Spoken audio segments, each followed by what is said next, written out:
Uh, for the last 20 years, I've taught photomedia at Edith Cowan University in Perth. But at the same time, I've carried on a separate career as a photographer.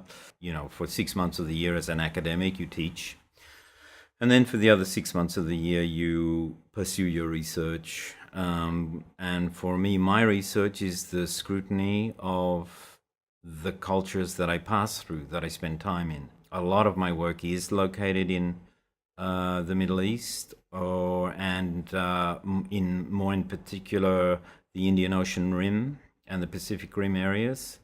But I have spent a lot of time doing field work in Australia and Europe as well. Because I'm 64 now, but I started photography when I was 16, so it's a lot of time in the field. The idea of photojournalism has changed dramatically from when I was a young guy. And I have quite a few close friends who are very famous photojournalists, and they really feel that the tectonic plates of photojournalism have shifted phenomenally, particularly in the last 10 years. In the past, the classic sense of the photojournalist was this objective observer from somewhere else, being outside but very close to what's going on, and making these impartial works that talk about and bear witness to an event. Whereas today, you have activists who are right at the coalface of what's going on, and I think that contest of who has the right to comment on what's going on is the question that's being asked right now. And going on into the 21st century, I think it's going to devolve more and more into the right of the stakeholder in whatever protest movement is going on, or whatever natural disaster happens, or, well, you name it, whatever makes news.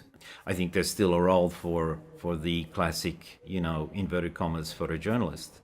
But I think they have to share that moment, whatever the moment is enacting, whatever the moment is throwing up, whatever crisis the moment is producing. They have to share that with the players who are directly involved in it.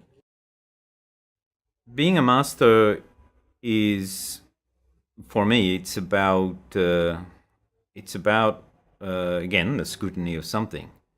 So in this case, it's other people's take on what makes the world spin and how you turn an individual language. And the thing that has really impressed me is just the quality of the people that we work with. I mean, I don't regard them as students.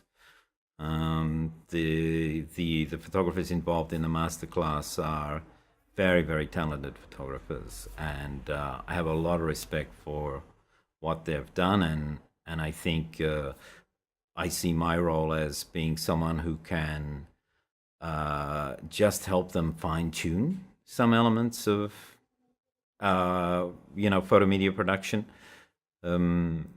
but no more than that. I just think that the whole project, both the caliber of the people teaching the workshops, the spread of skills that the masters bring to the process, and then the selected photographers who work with the masters. It's an unbelievable pool of talent, really.